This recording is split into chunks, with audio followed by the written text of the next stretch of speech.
With the rising costs of natural gas across the country this year, a lot of people are looking towards these electric fireplaces to supplement heat. In this video, I'm going to give you my review, opinion, and a demonstration on the Allen & Roth electric fireplace. Now this one's sold at Lowe's. This is replacing one we bought a few years ago from Menards. I don't remember the brand, but I remember it was right around $250. And that one was very cheaply made. It didn't last very long. The controls didn't work very well.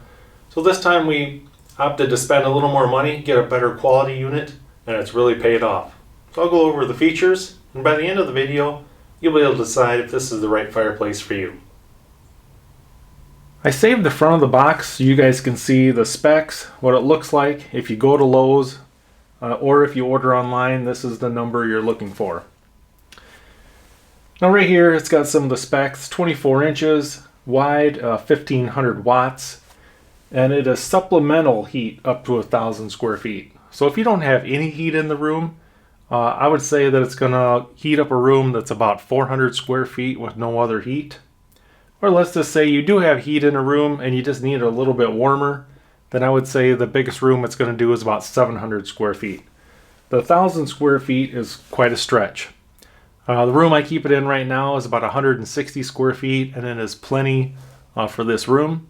I did do a test in a 340 square foot room. It did work extremely well in that room also. But this 1,000 square foot, to me, as far as using it, is quite a stretch. I would say 700 square feet is the max that you're going to feel any type of supplemental heat. So here's the remote control that comes with it. Very simple to use. You have a power button here. You have a button right here to control the flame brightness. You have your temperature control, and you have a timer. Go ahead and turn the power on. As you can see, it's going to default to the last temperature setting that I had it at. If you want to change the temperature, it's this little thermometer looking button. And we'll go ahead and adjust the temperature, and it goes by 5-degree increments and then shuts off. So the coolest it's going to be is 65, 70. And once you get past 90, it just goes into high, and it's just going to stay on. If you have this turned on high, it's never going to shut off. If, let's say, I have it at 70, it's going to kick on and off and keep the room at 70 degrees. I'm going to adjust the flame. Right now, you can barely see it, so I'm going to turn the flame up. And right there, I have it on flame setting 1. And the higher the number, the brighter the flame is going to be. And you're going to be able to go up to flame setting number 5. Let's say you like to fall asleep at night watching TV with the fireplace on, but you don't want it running while you're sleeping. You can simply hit the timer, and it's going to automatically shut off after 30 minutes. Or you can change it all the way up to 9 hours, depending on whatever you want.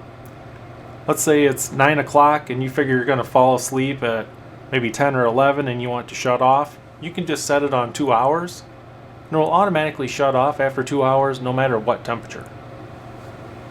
Now if you're curious how loud it is, I have the decibel meter right here. I got the flame all the way up, which that doesn't create any sound. I do have it set on high. And when I stop talking, you'll be able to see how many decibels this actually puts out.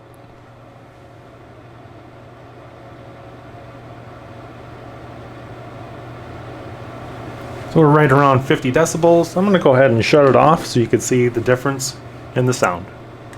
So here's the decibel meter with absolutely nothing turned on in the room. I'll go ahead and turn on the fireplace so you can see how quiet it is.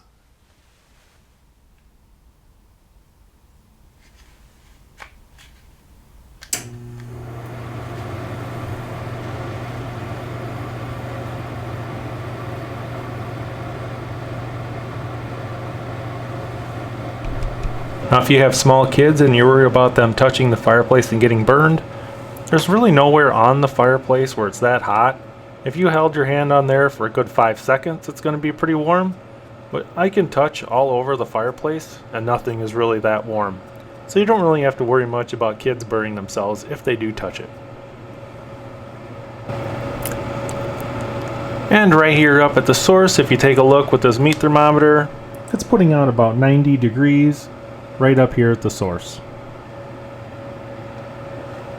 In conclusion, we're pretty happy with this fireplace. It's definitely a lot better than the one we bought at Menards a few years ago.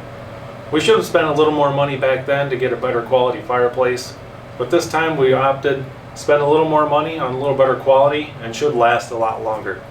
There's really no assembly required with this at all. You simply cut open the box, slide this out, take off some plastic wrapping, and plug it in. Hope you guys found this video helpful and informational, and thanks for watching.